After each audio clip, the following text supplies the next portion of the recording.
No, maybe 20.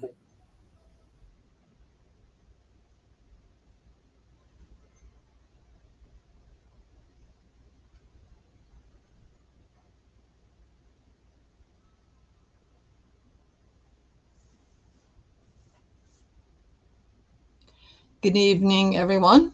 This is the senior meeting 2 of 2.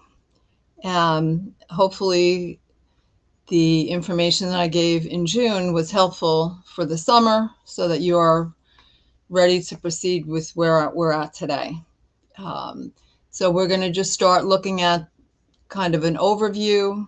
Some of this is going to be repetitive, but based on the questions I've been getting since I've been back, I think it bears repeating.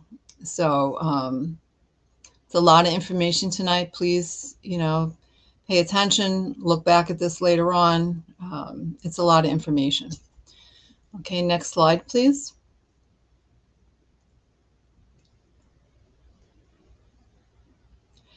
Okay, so one of the most important pieces for you to remember is that there is deadlines when it comes to college applications.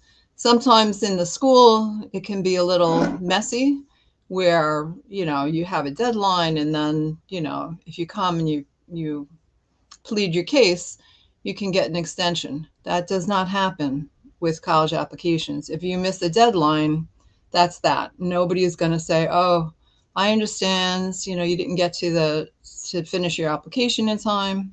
If you wait until the night that it's due, you could run into a situation where you have trouble with the computer or the system overloads or all nature of things can happen. So it's really important that these deadlines that we're talking about, you keep in mind. There's two different sets of deadlines. There is the deadlines that you have to adhere to for the college applications. So for example, for early decision, early action, any of the restrictive early action, for the most part, is November 1st. There are some exceptions, but that, for the purposes right now, we're going to talk about it being November 1st, which means that in order for the college office to process the hundreds of applications that will be submitted for that date, we have a deadline of October 2nd.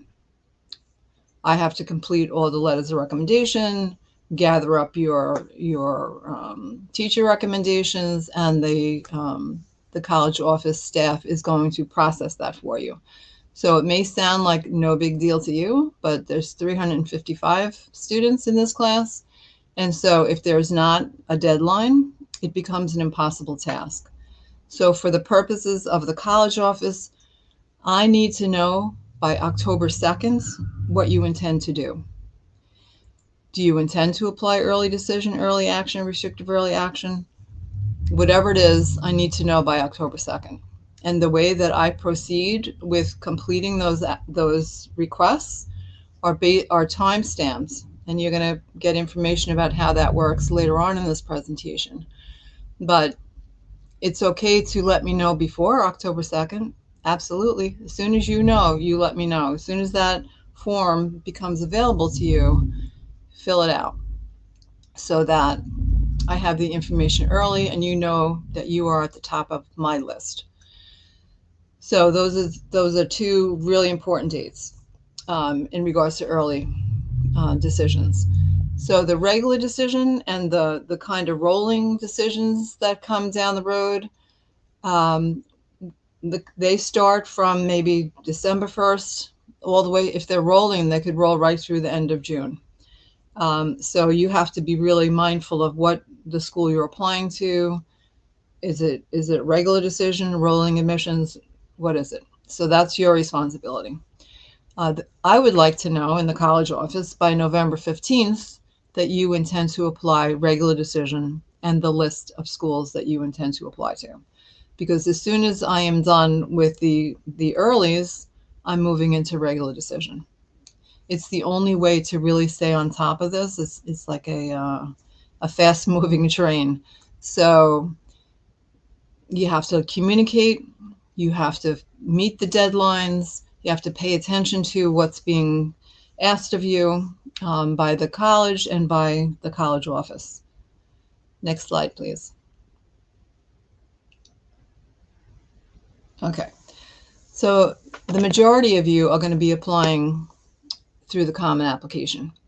And when I spoke to you in June, I said that it was perfectly fine to create your Common App account in the summer.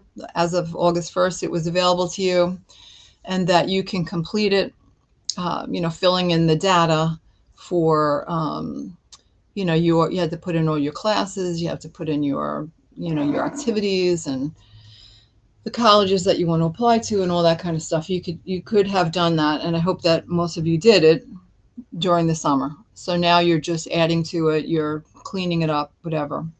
But that Common App application, especially for early, is crucial that if it wasn't done in the summer, that you do it sooner than later.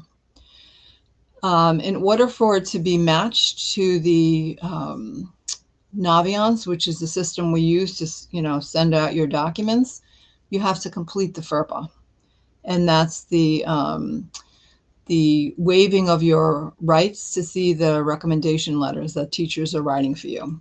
If you do not sign the FERPA, then you will not be able to match your Common Application to Naviance. It's just a requirement. So sign the FERPA. It will say, do you want to match your Common App to Naviance? You say yes. Once you have at least one college in your list, and you hit that, yes, I want to match to Naviance, everything migrates. And anything that you add after that fact is going to migrate. So it's very, very important. If you don't sign the FERPA, if you don't match to Naviance, then nothing's going to happen with your application. Be mindful that college applications have fees, and you're responsible to take care of those. If you feel like you are eligible for a fee waiver, then that's, you will put in a request for a fee waiver. And if you meet the qualifications, then, you will receive the fee waivers, and they will appear in your application. So keep in mind also that for your application to be complete, there's going to be supplements, to at least one supplement to your application. So some colleges have 2, 3, 4, 5, depends on the school, supplements. They all need to be done. If you don't do them, then your application is considered incomplete, and it's not going to be reviewed. So be mindful of all these things. Next slide, please. Okay. If you are applying to a school that does not participate in the Common App, then hopefully you're not going to try to use SCORE or something like that, because it complicates things dramatically. Some of the schools that I'm thinking of are like the university system in California. They have their own direct application that you complete. Georgetown has a direct application. MIT has a direct application. So in that case, you need to do all your applications via the college website, and you are going to input the email addresses for your recommenders and for either myself, if I'm writing for you and completing your school reports, or your counselor, if they are doing it for you. And what will happen, you put in those email addresses, and then whoever is supposed to get an alert from the college will receive it with a link, and then that's how we will be able to submit documents to those particular institutions. So it's up to you to pay attention to which schools require that and what their process is. With Georgetown in particular, not only do we have to, you have to submit your application that way, but all of the documents have to go through Georgetown's portal. So MIT is willing to accept things from us from Naviance, but for you, your application gets done through their portal. So just really pay attention to what they're asking of you. And if you need, I don't know what you're doing if you don't include me in it. So don't assume that I can see your Common App, because I cannot. That I see your college applications, because I cannot. So it's only in communication with me that I can help direct you or explain things or support your application process. So it's important to make sure that that conversation happens. So again, in regards to if you don't pay for these applications, they're not going to be processed. And again, if there's a fee waiver that you're hoping for, make sure that either you have received them previously through SAT, and then you're eligible for free fee waivers for college, or that you have filled out the lunch form and you are eligible that way. But again, these are things that you're responsible for, and I mentioned this so many times. I hope that you've heard me. Okay, so I left this on here from last year about Stony Brook. Their EA changed last year from October 15th to November 1st. It's still November 1st. So keep that in mind. All right, next slide, please.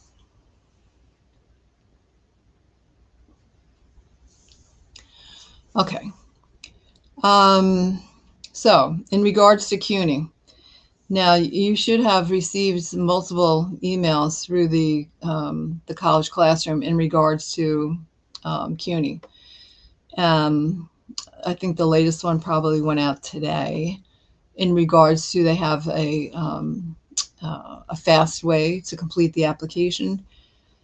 They operate in the same city system as we do, so they have always been able to grab the transcripts when you apply.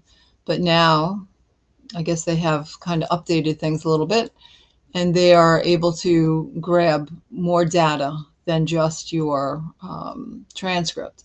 So it can help fast forward you through the application by going through that that new link that they are offering for you if you would like to. So I'm not going to go through all of this so much, because you may want to do the fast track way of doing it. If you have, just a reminder, if you have taken College Now classes, you already have a CUNY account. So just make sure that you don't try to create yet another CUNY account, because it's going to confuse things. So if you have never taken a College Now class, then you're gonna follow the directions here. And as I said, if you include the OSIS number on your application, that will, move things along, because they'll be able to grab those applications quicker. Okay. All right. I'm just trying to look through if there's anything else. So last year they started the new process for fee waivers. So again, you're going to have to put in a request, communicate that request to me, that you put in a request with CUNY for a fee waiver. I have to go check my portal and then either okay that fee waiver or tell you that, you don't qualify for it. So again, the communication, you can't just request it from CUNY, although you must request it from them. It's confirmed from me, and I don't get an automatic alert through CUNY. So it's sort of like with the state university system is similar.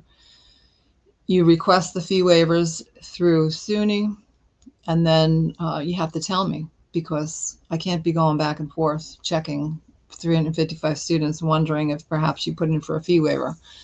So again, communication is crucial. It's always been important. Now it's just even more so with the whole application process.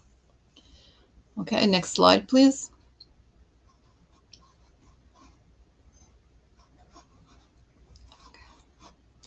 Ms. Kirschbaum, is there any way to make my screen bigger on your ends?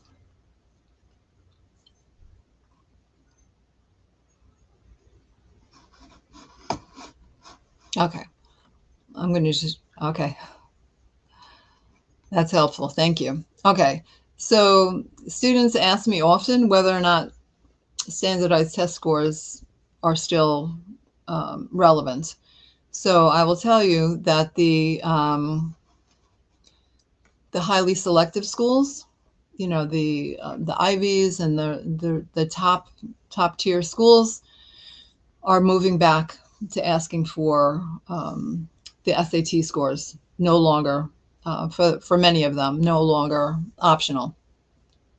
And I say it all the time, MIT was never optional. They were optional, I think, for 2 weeks during the pandemic, and that was that. So many of the Ivies are going back to asking for them.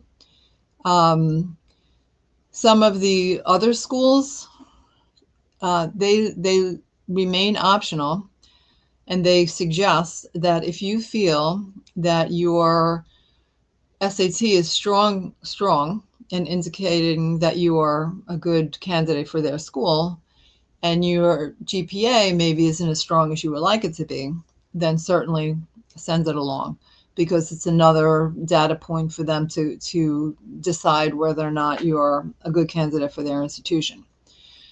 Conversely, if you have a strong GPA and maybe your SAT, you have test anxiety and you never quite got the score that you were hoping for, and they're test optional, you might want to just leave it alone and just go on with your transcript and your other documents, and not submitting the SAT. It's entirely up to you, and we can always talk about it if you feel like you just want to talk it through, but that's really where things are at right now. The one thing I will say about the SAT, that some scholarships, college-based scholarships, use the SAT score as another point in their decision making. So again, as you do your research, I'm thinking especially of Boston University.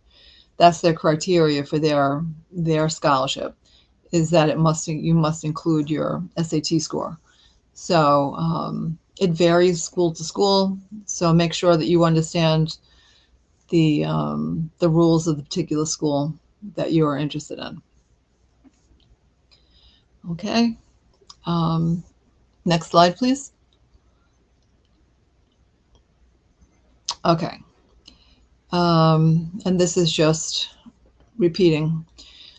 What is new on here, or different than what I've said so far, is that the colleges will let you self-report your scores initially. Once they say, what, we're interested in you and we're going to offer you a seat, send us your test scores. So understands, and I know I have repeated this more often than I probably should have, that it's fairly normal for students to take up to 3 SATs. The first one is your baseline. The second one, you're hoping that that's going to be it. But if you're still unhappy, you have that third option. Once you go beyond 3, there's really no data that I can look to that says this is what the colleges will do with that information. And so it's too many. And it starts to look perhaps like all you're trying to do is get a higher score. And, you should be concerning yourself with other things other than just this one data point. So just be mindful of that. 3 is the magic number. The College Board will let you take it as many times as you would like, but that doesn't have anything to do with how the colleges will view the fact that you've taken this standardized test repeatedly.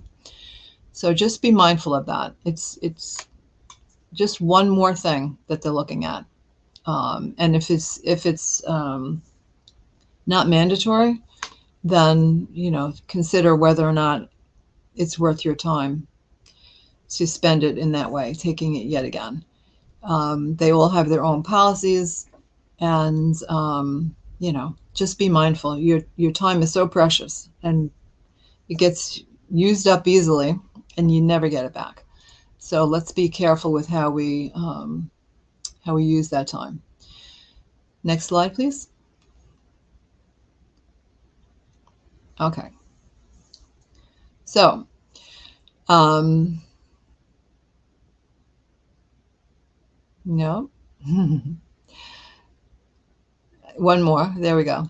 So this is the fee waiver. Okay. So we're jumping. Okay, that's good. Um, again, every year we ask you to fill out the lunch form for many reasons. But to keep track of the statistics for our particular school, how many students qualify for free lunch, and that kind of a thing. When it comes to scholarships and college applications, it's even more important because it will determine whether or not you're income eligible for a variety of scholarships and for the fee waivers um, for the Common App. So there are 20. If you do if you fill it, and every year it has to be done. You can't go by last year's lunch form. You have to do it each year. So it's already been out since August. I know I got a REML recently, so many of you have already done it, and that's great. If you haven't done it, make sure that you do, because it's an important piece for you. If you qualify, then you receive 20 fee waivers. There's 20 slots on the Common App. And, I'm not suggesting that you apply to 20 colleges. I think that's extreme. But if you go over 20, there's no more Common App fee waivers. It's capped at the 20. So keep it in mind. And again, back to the time that I was talking about. If you have done your research and really thought about where you want to apply and you're strategic in how you're applying, there's no reason that anyone should be applying to 20 colleges. And more than that is even more unnecessary. So, just make sure that you are keeping in mind that you're also in high school. You're still taking classes. And all of these colleges, especially the top tiers, they care about what you're doing right now. Yes, they're making the decision based on what you did up until the end of junior year to initially assess you. But the Ivies are going to be contacting me in November saying, we need a snapshot of so-and-so's grades today. And so, it matters all the way through the end. So please, please don't think that just because you've gotten an acceptance, it's over. You have to really keep that muscle going in the brain and keep your GPA the same as it was when they accepted you, if not better, because that's what they are basing their assessment on, is that you are going to, at the minimum, maintain, if not improve. So, and that's why they keep looking. They look, and not just the Ivies, everyone looks right on through the ends of senior year. So keep that in mind. Okay, I said this already about the SAT fee waivers. If you received one, then check your College Board account, and you'll see that there should be 4 fee waivers for college in there as well. So look at that. And understand that applying for the fee waiver through the Common App doesn't guarantee that you got it. It has to be approved by me. So it'll pop up on your Naviance. I will, do my research to make sure that you do qualify. And then, if you do, then I'll locate it and everything will go through. Okay. All right. And I'm sure that Miss Malenfant has been talking about this lunch form already in her outreach. And if not, she will be shortly. It's very important. So there's a question here. It says, do students need to submit whole applications to the office by October 2nd? No, you have to submit your intention that you are going to apply to these schools, XYZ schools. That is what's due, not the application. I'm never getting that application ever. That's between you and Common App and the college. I need to know what you intend, where you intend to apply, and how you intend to apply by October 2nd. The whole application does not have to be done, no.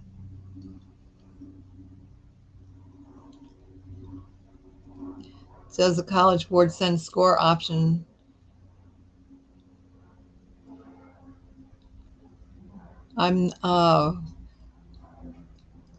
So I'm not privy to this. This question says, does the College Board send score option they made us do on the first SAT apply to any further taken SAT, or does it become paid only? I'm really not quite understanding that question. I'm going to have an in-person meeting tomorrow, so maybe whoever question this is, you can address it then. Bring it to me then, and you can clarify that for me. Okay. Next slide, please. Okay. So, again, this is matching the Common App to Naviance. In order to submit your supporting documents, you have to match. So I already said that. On the Common App, go to the Apply Now tab, complete the 3 sections, the educational tab, add at least one college, sign the FERPA, and then go to the colleges I'm applying to tab, complete, click the Match Account button, and it'll match Naviance to Common App. All right, make sure you do that, because if you don't match them, again, all we're going to know in the college office, once you do match, is where you match to.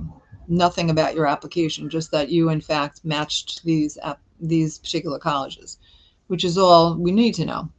But Common App needs to be linked to Naviance in order to receive those supporting documents, they call them.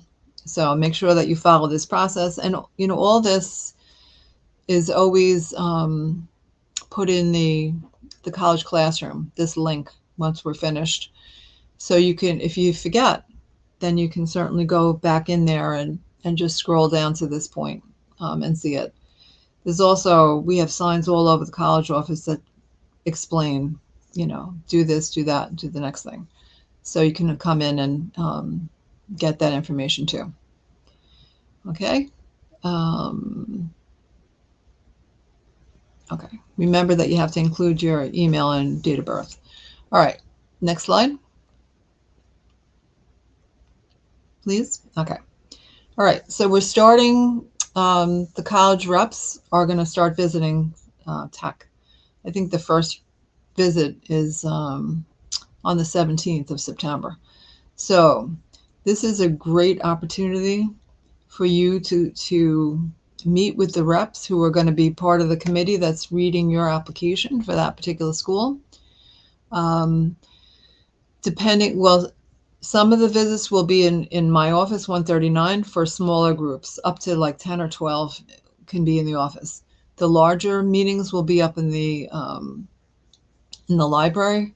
And I don't know if we have access to any classrooms this year, because classrooms are at a premium now with the smaller class size.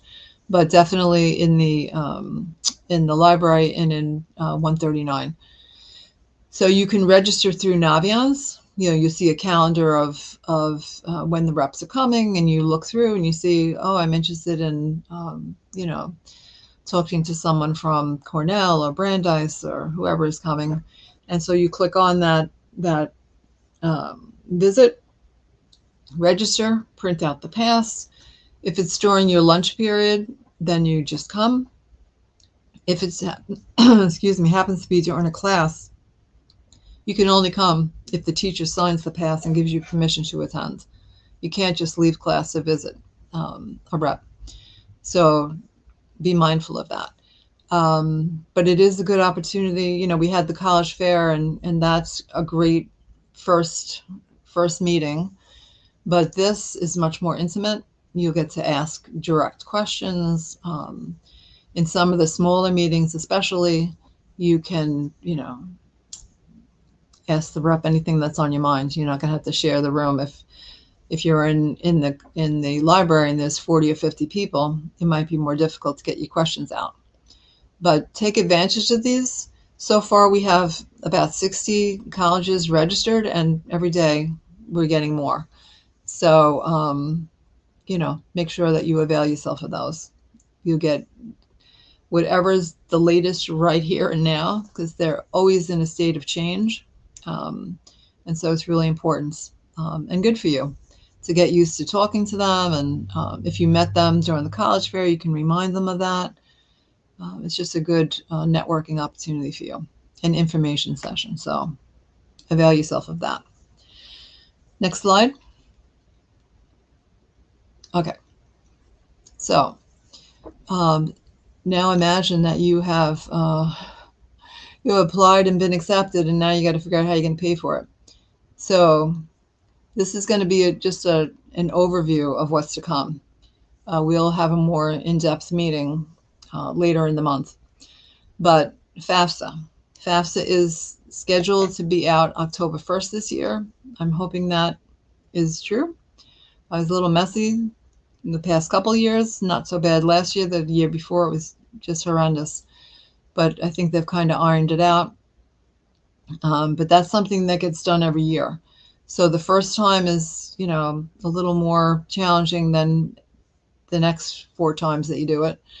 But it needs to be done. Even if you think, oh, I'm not going to get anything, you need to do it anyway, because the colleges use that in conjunction, the private schools especially, in conjunction with the CSS profile to determine if you're eligible for scholarship for their institution. So if you don't complete the FAFSA, that's a whole block of information they no longer have access to. So it's not going to be helpful to you to just ignore it. So they've kind of streamlined it really nicely. You don't have to input your family information line by line from the IRS form. It's taken directly from the IRS, and you have to grant permission. If you don't grant permission, they're not going to they won't process your application, your FAFSA application. So it needs to be done. It's only, it's either going to help you or do no harm. But it needs to be done every year. So be mindful that there are some AI wannabes that are not FAFSA. This is a free application. So FAFSA, you do not pay for. If you go onto a site and they're saying, send me $15 to do this, no, then you're on the wrong site. So just make sure that you go onto that link that's here, and we're going to have that financial aid information session the end of the month, which will go more in depth into that whole process. So for those of you applying to private schools, the CSS profile is most likely going to be in your wheelhouse to do as well. And that's something that it's October 1st opens up. And every college has a deadline. So if you're applying early, they may want that application completed by, October 15th, November 1st, whatever it is. You have to know that. So as you're looking for the due date for the application itself, check the website, the college website, for the CSS profile due date. They're very transparent, but you have to look. Nobody's going to come, telling you. They'll remind you once you start it, but you have to take a lot of responsibility for all this process. So it's through the College Board, the CSS. So yes, you will have to pay a fee for each school that you want to send to. So again, be strategic in your application process, where you're applying, how many schools you're applying to, what's it going to end up costing you to do so. $15, if you're doing it 20 times, adds up. So you just want to be, make sure you have conversations not only with me in the college office, but amongst yourselves with your family, that everyone's in agreement that this is the plan that you're going to follow. And that is also a document that gets completed every year. So for the private schools, as I said, it's the FAFSA and the CSS that they use to determine eligibility for their in-house scholarships and grants and things like that. Okay, so keep your eyes open for the link for the financial aid information session on the 25th of September. All right, so I'm almost done with this, and then Ms. Kirschbaum will take over. Make sure that you have your list that you are solidly applying to, and that you know inside out what they want from you and what they expect you to do and when they expect you to do it. Make sure that you have completed your application in enough time that you are not scrambling to hurry up and complete it by the due date. Sometimes it's better to forego an early application for a more well put together application, because if you're going to rush in early, it's not really going to benefit you. So remember, it's perfectly fine if you have a November 1st deadline. If you're done by October 20th, guess what? You can send that application in, because schools that have started in August, they're already in the middle of their applications. So there's nothing that says you cannot submit your application early if it's ready. So keep that in mind and give yourself enough time. And that's why the suggestion to do things over the summer was emphasized so much. And I know that some of you did that, and that hopefully is going to help you as you complete the process. As soon as the FAFSA is available, do it. Any changes that you want to make, you're going to communicate that to us. Make sure that you submit the colleges you're applying to checklists. I guess all this is going to end up in Ms. Kirschbaum's part of the presentation.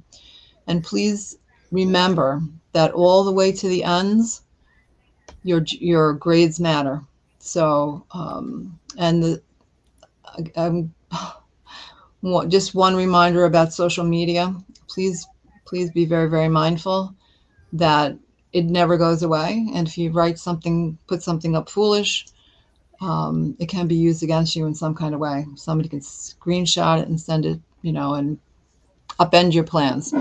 So best of luck, and I will be talking to you along the way. Okay, Ms. Kirschbaum. Okay.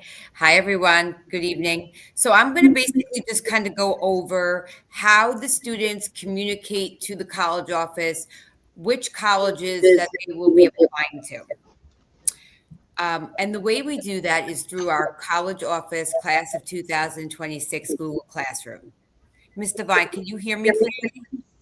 Yes. Okay, perfect. I just want to make sure. Starting on Thursday, I believe, you will see an assignment on your Google Classroom, which is a fillable PDF document.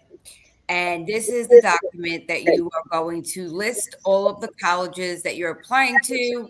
How are you applying? Early action, regular decision, early decision. And we're going to go over the different parts of the form that you're going to submit. Now, a lot of times people will ask, what if I have changes? You only submit the form once. If you have any changes from the time you submit until the time your applications go in on your end, there will be a link that you fill out to make any changes. And that too will be posted on the college office Google Classroom. Remember, as Ms. Devine stated, you're responsible for your actual college applications and anything else they ask of you to do. And we are responsible for sending your colleges that you're applying to the transcripts, the supporting teachers' letters of recommendation. And that's why we need to know which colleges you're applying to on the PDF document, and it has to match exactly onto Naviance as well, because use Naviance electronically submitted. Okay, so I'm going to go through the parts of the document that you're going to see shortly by the end of the week.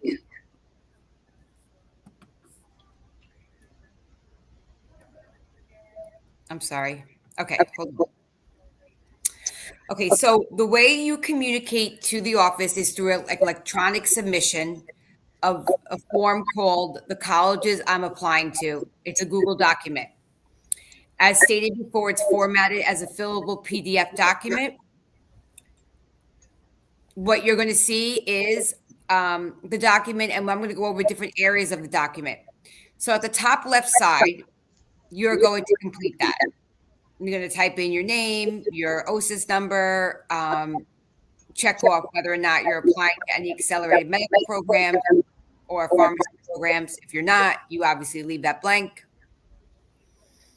You're going to see in the middle center left of the document, this is where you're going to complete all the applicable portions, starting from college I'm applying to up to QuestBridge. And you only fill out applicable areas. So you list your college.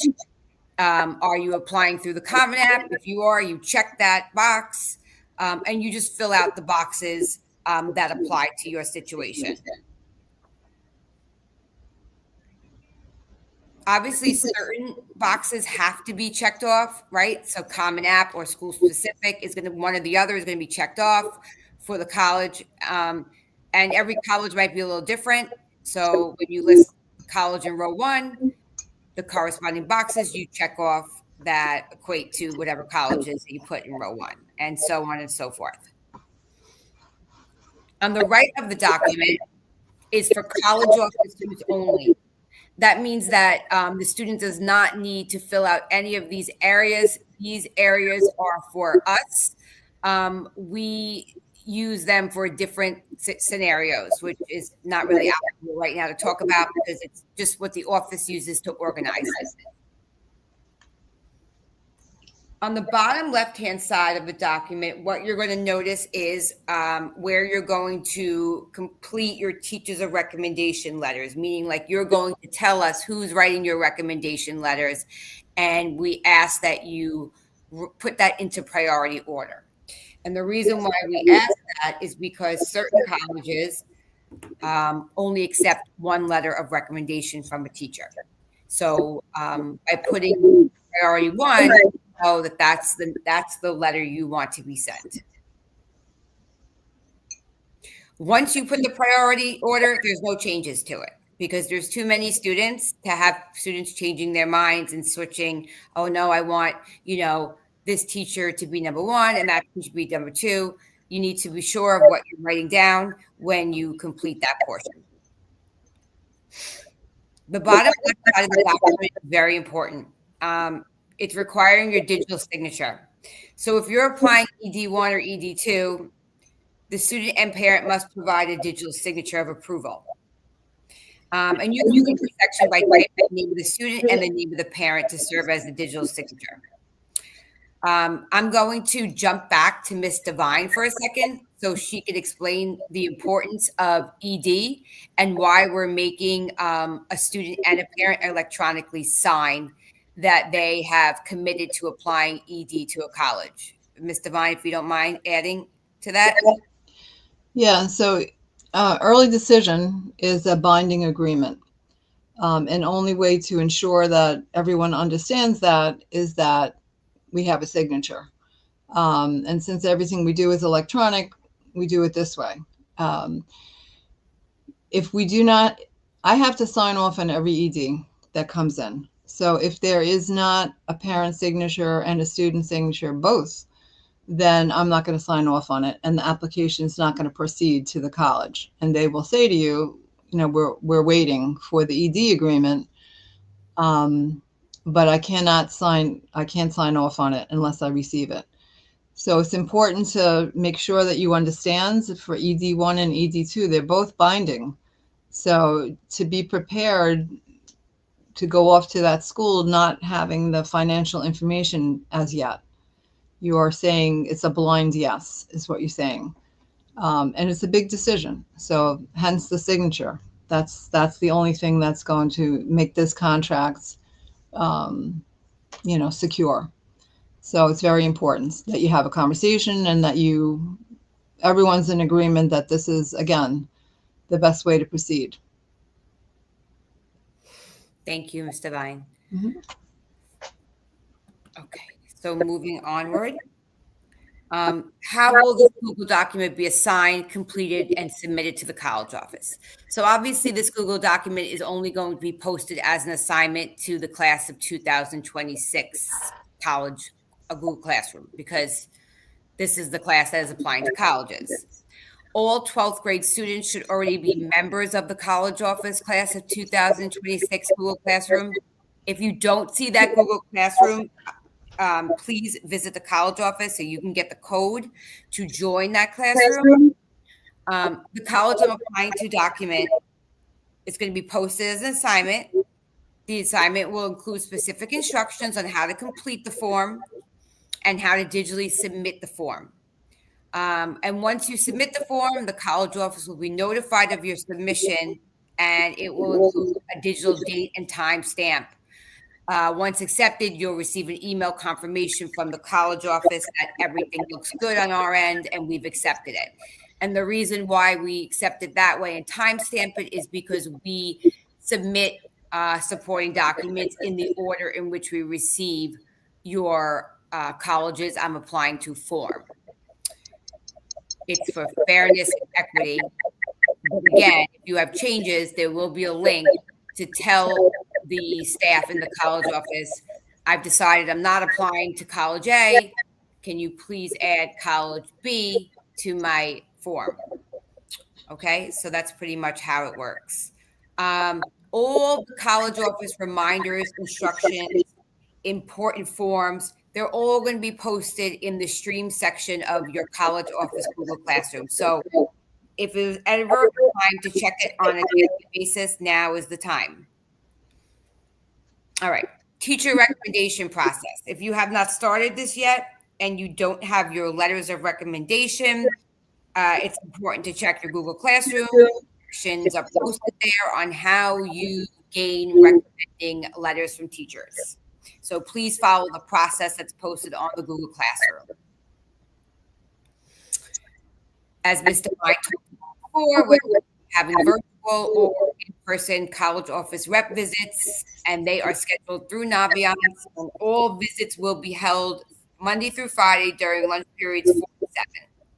So there will also be instructions on how to register. Obviously, these visits are for students only. They're during the school day, virtually or in our school building physically.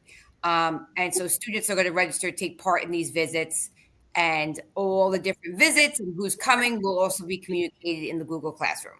But you have to register on Naviance. Are there any questions that anybody has for Ms. Devine or myself?